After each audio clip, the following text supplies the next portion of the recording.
सद्गुरू श्री ब्रह्मचैतन्य महाराज गोंदवलेकर यांचं प्रवचन 21 जून. भाव असल्याशिवाय परमार्थ होत नाही. प्रपंचात जसा पैसा लागतो त्याप्रमाणे परमार्थात भाव लागतो. प्रपंचात पैशाशिवाय चालूच शकत नाही. परमार्थही भाव असल्याशिवाय होत नाही. जसा तुमचा भाव असेल त्याप्रमाणे तुम्हाला देवाची प्राप्ती होईल. प्रल्हादाला खांबातही देवाची प्राप्ती झाली तर नामदेवाने दगडाच्या मूर्तीलाही जेवू घातले. तुम्हा सर्वांना गोपींची गोष्ट माहीत असेलच. त्या गोपीला श्रीकृष्णाला जेवायला घालायचे होते, पण तिचा नवरा तिला जाऊ देईना.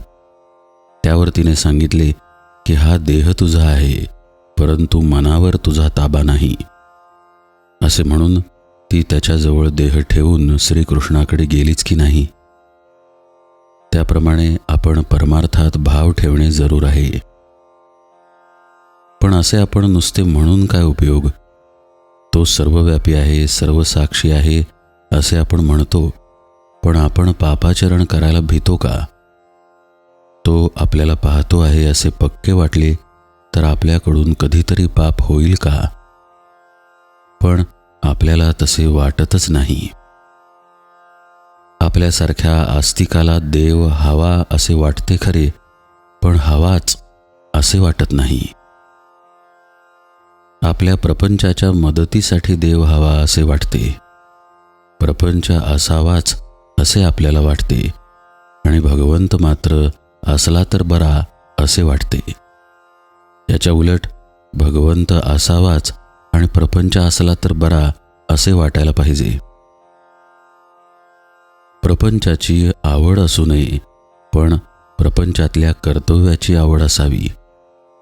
देहाने ते कर्तव्य करावे आणि मनाने मात्र अनुसंधान ठेवावे. ज्या गोष्टी आपल्या मनाला खातात त्या न केल्या की आपल्या विकारांवर ताबा येईल.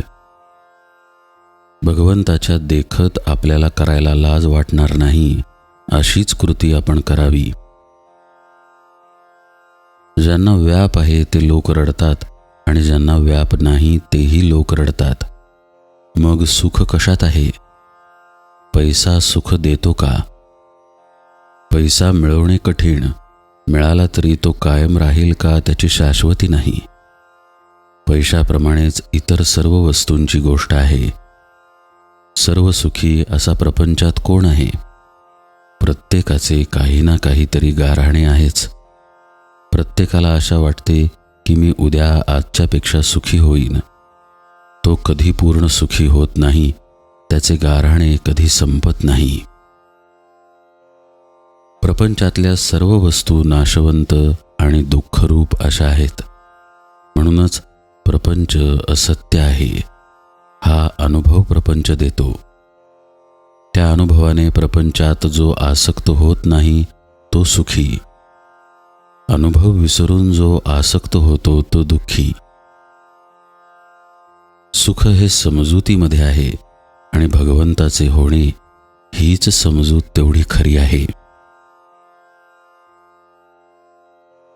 प्रपंच अनासक्तीने आणि आनंदाने करणे हाच परमार्थ.